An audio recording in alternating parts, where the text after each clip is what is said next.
లక్ష్మీ నృసింహాయ నమః. మంగళాద్రి క్షేత్రం ఇది. ఇక్కడ కొండపైన స్వామివారు స్వయంగా వెలిసినటువంటి ఆయన పానకాల లక్ష్మీ నరసింహస్వామి అని చెప్పి దీనికి ఇక్కడ పేరు. ఎందుకంటే స్వామి ఇక్కడ కృతయుగంలో తోతాద్రి అనేటువంటి అరణ్య ప్రాంతం ఇదంతా కూడా. ఈ అరణ్య ప్రాంతంలో యజ్ఞయాగాది క్రతువులన్నీ కూడా నిర్వహిస్తూ ఉంటే నమూచుని అనేటువంటి ఒక రాక్షసుడు వచ్చి ఆ యజ్ఞాలన్నింటినీ కూడా భంగపరుస్తూ ఉండేవాడు.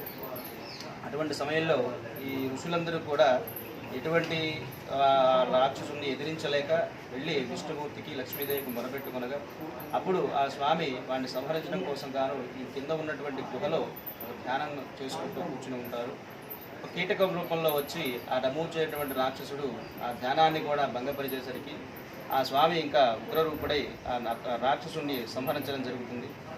అలా సంహరించి ఆ ఉగ్రరూపంలో ఉన్నటువంటి స్వామిని ఈ ఋషులు దేవతలు ఎవరూ కూడా శాంతపరచలేక ఉంటే అప్పుడు లక్ష్మీదేవి అమృతపు కలశం తీసుకుని స్వామిని శాంతపరచడానికి వచ్చినప్పుడు ఆ ఉగ్రంలో ఉన్నటువంటి నారసింహస్వామి అమ్మవారి మీద ఆగ్రహించేసరికి అమ్మవారు ఆయన మీద అలిగి వచ్చి పైన కూర్చున్నారు అని చెప్పని ఇక్కడ విశేషంగా చెప్పబడుతుంది.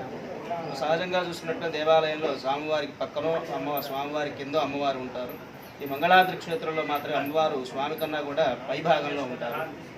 అలా అలిగి వచ్చేసిన తర్వాత అమ్మవారు అమృతాన్ని సేవించి స్వామి శాంతపడ్డాడని, అలాగే కృతయుగంలో సాధపడడం కోసం గాను అమృతము, త్రేతాయుగంలో తేనె, ద్వాపర యుగంలో పాలు పోశారు, కలియుగంలో మనకి నీరు కాబట్టి అధిక మొత్తంలో దొరికేటువంటిది పానకం పోస్తూ ఉన్నారు కాబట్టి ఆయనకి పానకాల లక్ష్మీ నరసింహస్వామి అని చెప్పి పేరు.